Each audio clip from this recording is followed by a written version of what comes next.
Today I want to talk about being in flow. Being in flow is not resisting being, being in the world, being in relationships to those around us, or being in health. Because there are all kinds of things that can cause resistance. We can have resistance to being at work, or resistance to being in our body, resistance to being with ourselves, resistance to feeling comfortable with every day. A lot of people spend a lot of money and time in avoidance. Look at the entertainment business. It's a mega industry based on our need to avoid. So it's almost as if avoidance is a social norm in our country.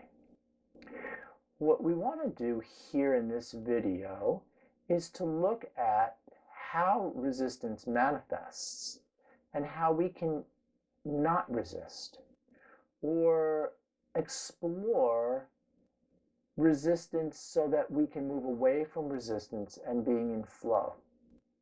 When we are in flow, it's kind of amazing because we're at peace and we have our health and everything that we need and want merge together, so that our needs and wants start to move in our path and are presented for us. It's almost like what I need and want comes to me instead of me coming to it. So we can use different paradigms to help us break down and understand and change how we are so that we're not in such resistance. One of the ways that we can approach this is to develop a way to think critically that's productive. So one of the important things about critical thinking is being able to ask the right questions. If we don't ask the right questions, we can't get the questions that will provide the solutions we're seeking.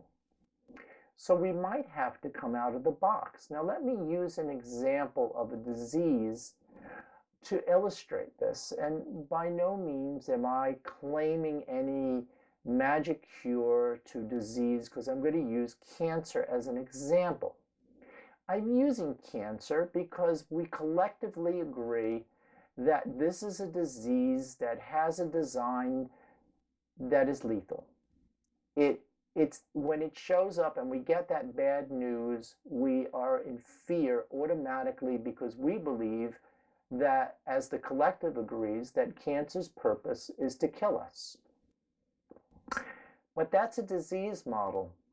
The disease model has labeled this idea and given it a definition.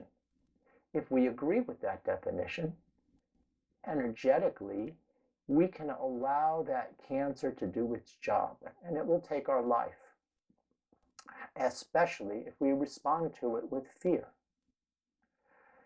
But what if we were to move back and look at cancer or disease itself from a different paradigm? If everything happens for a reason, and we're complicit with manifesting everything that happens in our life, then perhaps we can ask the question, what is the reason that I've manifested cancer, this deadly disease, at this point in my life? What is going on in my life that I should need to have this happen? Because there's some purpose or reason for it, is now the assumption I'm working under. So I can even, what I've done with some people is done hypnotherapy with their disease and asked the disease, why are you here? What do you want? And we get an answer because we give the disease our vocal cords, we lend it our body to talk to us. And it can. And so when we understand why it's here, what purpose it's serving, and we start to address the needs that it's presenting and look at that and work through that, then the cancer or the disease has no longer any reason to be, and it can be released. And our odds of then releasing it are so much better when we go to medicine for the solution, because we're understanding the reason and purpose. Cancer is, our knee-jerk reaction to something like cancer or any deadly disease is to resist it, of course. It's a natural thing to do. But here we're looking at resistance and saying, what if I were to break this resistance down and go deeper and look at the underlying reason for it manifesting in the first place? If I resist someone who has different ideas than I do, and I resist strongly, as an example, I might be needing to ask the question, well, I manifested that person to be in my world, and yet I'm reacting to them strongly. So if I can look at what my reaction is and why and what's underneath that reaction, am I reacting with fear? Do I have a resistance to this person that is making me avoid them? So if I look at that fear, I can understand that instead of it being an interpersonal issue, it might be an intrapersonal underlying reason why I'm reacting that way. If I do the work and release that source of that, I don't have to have that relationship with that person. I don't have to resist that person. I can allow them to have their own ideas and yet be separate from me. We can be separate and have different ideas. We can live in a world with diversity, and it's okay. There is not going to be a threat to me to have someone have a different idea than I have. I don't have to be in resistance. So here is where we have two examples of resisting being in the world. And we might look at, when we get up in the morning, am I dreading my day? That's resistance.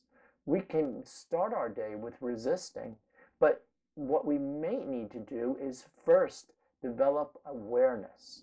So where during the day do I develop such resistance? And once I become aware of my resisting, I can then start to explore my resistance on a deeper level.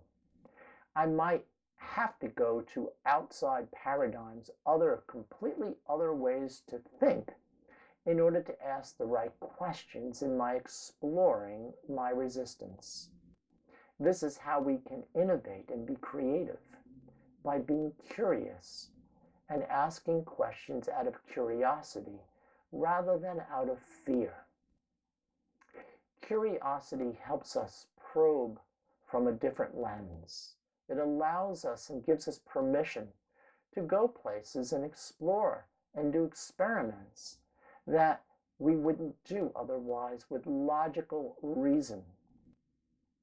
So we move away from what is collectively agreed to.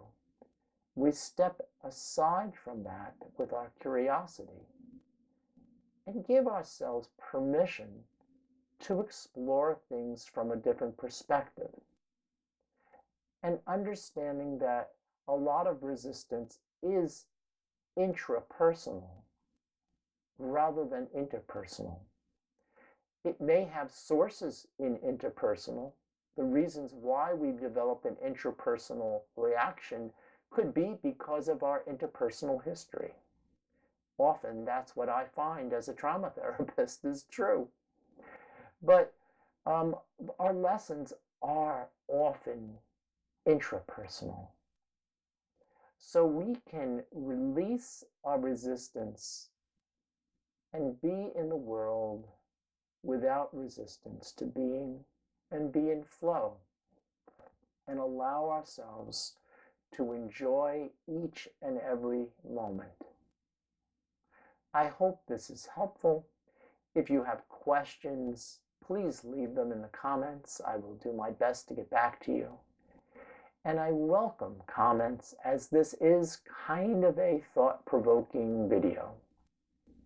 So you can find more information in my website if you're interested. In the meantime, if you like videos like this, subscribe, hit the like button so that other people will be attracted to this video as well. Thank you, and be well.